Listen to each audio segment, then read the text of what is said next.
नेताओं की पार्टी कही जाती है, देवतुल्य कार्यकर्ता भी कही जाती है। लेकिन कई बैठकों में, जिले हो या प्रदेश में, जिले में तो कई बैठकों में ये बातें आई कार्यकर्ताओं द्वारा, उनकी कहीं सुनवाई नहीं हो रही है, थाने से लेकर तहसील तक कहीं कोई। भारतीय जनता पार्टी एक विचारधारा से जुड़े राजनीतिक क्षेत्र में काम करने वाले लोगों का समूह है और हम अपने कार्यकर्ताओं को एक विचार के आधार पर हमने इस देश में, इस प्रदेश में शासन व्यवस्था हमारी विचार के आधार पर हो, स्थापित हो, इसके लिए हमारे लोगों ने लंबे समय से संघर्ष किया। 5वीं 6ठी पीढ़ी है हमारी और मेरे लिए सौभाग्य की बात है, मेरे सब लोगों के सौभाग्य की बात है कि हमारे जो एजेंडे से जुड़े विषय हैं सरकारें 100% पूरा कर रही हैं। आप हमारे घोषणा पत्र निकलवा के देखो, जिन घोषणा पत्रों के आधार पर, जिन संकल्प पत्रों के आधार पर, जिन कोर एजेंडे के आधार पर हम लोग जनता के बीच में हैं, पब्लिक डोमेन में है, उस सरकारें सारा पूरा कर रही हैं। और कुछ बचा है तो हमारे पास अभी 4.5 साल विधानसभा के हैं, 2 साल लोकसभा के। हम संकल्पित हैं, सबको पूरा करेंगे। हम अपने कार्यकर्ताओं का एजेंडा ही पूरा कर रहे हैं, तो असंतोष की कोई बात नहीं है। ये लोग नैरेटिव इस तरह के लोग चलाते हैं। भाजपा का संकल्प है बेईमानी, भ्रष्टाचार, अराजकता, गुंडागर्दी, माफियागिरी, इन सब के हम खिलाफ हैं। हमारे सारे घोषणा पत्र आप देखो, हमारे घोषणा पत्र देखो। धारा 370 कॉमन सिविल कोड, देश को परमाणु शक्ति संपन्न राष्ट्र बनाएंगे, शरणार्थियों को बाहर नागरिकता देंगे, घुसपैठियों को बाहर करेंगे, भगवान श्री राम के मंदिर स्थान अयोध्या में भव्य राम मंदिर का निर्माण कराएंगे। ये हमारे संकल्प पत्र में है, आप उठा लो सब, और सब कार्यकर्ताओं की ताकत के आधार पर हम सब पूरा कर रहे हैं। ये हमारा संकल्प। कार्यकर्ताओं का उत्पीड़न हो रहा है। नमस्ते भाई। नमस्ते। दिसंबर के मध्य तक चुनाव प्रस्तावित है। मुझे विश्वास है कि हम अपने कार्यकर्ताओं की मेहनत, सक्रियता, संपर्क और अपनी तैयारी के साथ चुनाव में जाएंगे। पिछली बार 16 नगर निगम में से 14 में भाजपा जीती थी, 2 हार गए थे हम लोग, 1 नगर निगम नया बना। तो अलीगढ़ और मेरठ में हार गए थे, तो हम लोगों ने पूरी तैयारी की है और मुझे विश्वास है कि हम 100% सारे नगर निगम जीतेंगे। 200 नगर पालिकाओं में भी हमने अपने नगर निगम जैसी ही संगठन की रचना हम लोगों ने बनाई है। हमने अपने वरिष्ठ लोगों को, सरकार के मंत्रियों को, पार्टी के प्रदेश के पदाधिकारियों को, सबको काम दिया है। तो अधिकांश नगर पालिका और नगर पंचायतें भाजपा जीतेगी, इस संकल्प के साथ हम लोग आगे बढ़ रहे हैं। हम सब चुनाव लड़ेंगे, हम सब सभासद का चुनाव भी लड़ेंगे अपने सिंबल से, और चेयरमैन और मेयर का चुनाव भी। तो पार्टी सभी, और वर्तमान स्थिति में ये स्थिति नहीं है कि हम किसी को छोड़ के चलें। देश के प्रधानमंत्री जी का जो संकल्प है, सबका साथ, सबका विकास और सबका विश्वास, उस विश्वास के आधार पर हम लोग अल्पसंख्यक समाज में भी चुनाव लड़ने का काम करेंगे, उनमें लड़ाने का काम करेंगे और सबको साथ लेकर चल के नगर निकायों में बड़ी सफलता प्राप्त करने का संकल्प हम लोगों का है। उत्तर प्रदेश की सरकार ने माननीय योगी जी के नेतृत्व में जो जो काम नगर पंचायतों में, नगर पालिकाओं में, नगर निगमों में विकास के किए हैं, हम लोग उन कामों को लेकर जनता के बीच में जाएंगे।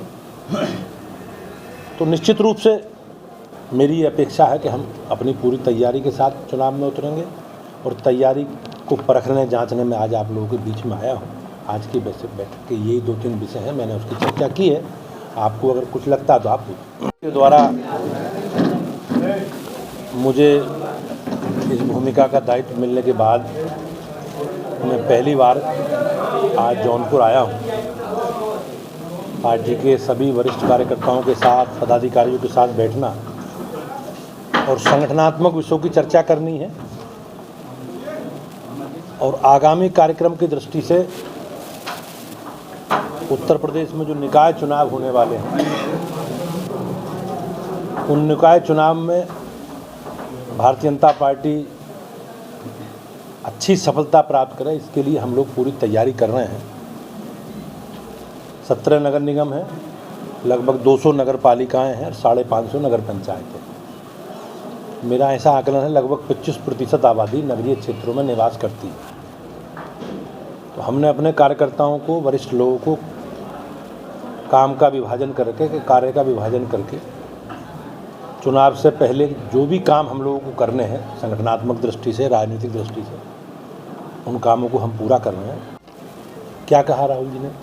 कहा कि वो पेंशन के लिए उन्होंने चिट्ठी लिखी और जीएसटी छूटने के लिए उन्होंने चिट्ठी लिखी, माफ़ीनामा लिखा। कांग्रेस जो देश के बहुसंख्यक समाज को अपमान करने का संकल्प लेकर आगे बढ़ रही है, कांग्रेस के पतन में वो बड़ा कारण है। राहुल जी को अब कोई संज्ञान लेता नहीं। राहुल जी की और कांग्रेस की भूमिका देश से, प्रदेश से लगभग समाप्ति की ओर अग्रसर है वो।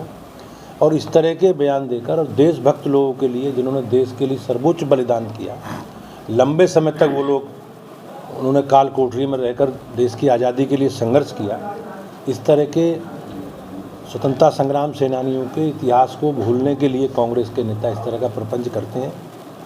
अब जनता समझ चुकी है राहुल गांधी जी की अब प्रदेश देश की राजनीति में बड़ी भूमिका नहीं रह गई। तो भारत जोड़ो यात्रा भी लेके चल रहा है, पूरा देश टहल रहे हैं। मेरा आग्रह है आप लोगों के माध्यम से उन्हें पूछना चाहिए कि आज़ादी के बाद देश का कोई हिस्सा अलग हुआ नहीं। जब देश का बंटवारा हुआ उस समय जवाहरलाल नेहरू देश के प्रधानमंत्री थे, तो उनके दादाजी के समय ही देश का बंटवारा हुआ। तो अब मैं ये नहीं समझ पाता, या मैं कौन कांग्रेस के नेताओं से पूछना चाहता हूँ कि देश का जो हिस्सा कटा है वो उन्हीं के समय शुरू हुआ, तो उन्हें यात्रा कराची से करनी चाहिए, उन्हें यात्रा इस्लामाबाद से करनी चाहिए, उन्हें मुल्तान से करनी चाहिए, उन्हें लाहौर से करनी चाहिए। तो जो हिस्सा देश का अलग हुआ है उसे तो जोड़ने की बात वो कर रहे हैं, तो उन्हें वो यात्रा वहाँ से करनी चाहिए। तो पाकिस्तान कहाँ से आ गया? बंटवारा तो पाकिस्तान का ही होना जी। देश को जोड़ने की बात तो पाकिस्तान को जोड़ के तो देश का एकीकरण पूरा होगा। भाजपा शिवपाल जी को साथ लेने की बात कर रही थी, या उनके उस पर रघुराज साथ जो समाजवादी पार्टी के वरिष्ठ नेता हैं शिवपाल यादव जी, और उनकी पार्टी की यात्रा में, राजनीतिक यात्रा में बड़ा योगदान है। वो अनेकों बार विधायक रहे हैं, मंत्री रहे हैं, और समाजवादी पार्टी के वर्तमान में विधायक हैं। उनके पारिवारिक संकट, सब मतभेद उन विषयों पर रहे होंगे अखिलेश यादव जी से। वो भारतीय जनता पार्टी के कभी संपर्क में नहीं थे, ना संपर्क में हैं।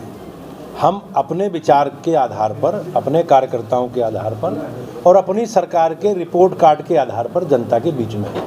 हम मैनपुरी में भी जनता के बीच में हैं, हम रामपुर में भी हैं, और हम, हमारी पार्टी खतौली एक विधानसभा मुजफ्फरनगर की, वहाँ भी जनता के बीच में। और यही विषय हम अपने रख रहे हैं। हमने जो जो काम किए हैं, हमने जनता की बेहतरी के लिए, प्रदेश की बेहतरी के लिए जो काम योगी जी की सरकार ने, मोदी जी की सरकार ने किए हैं, उन सारे विषयों को लेकर जनता के बीच में जा रहे हैं हमारे कार्यकर्ता।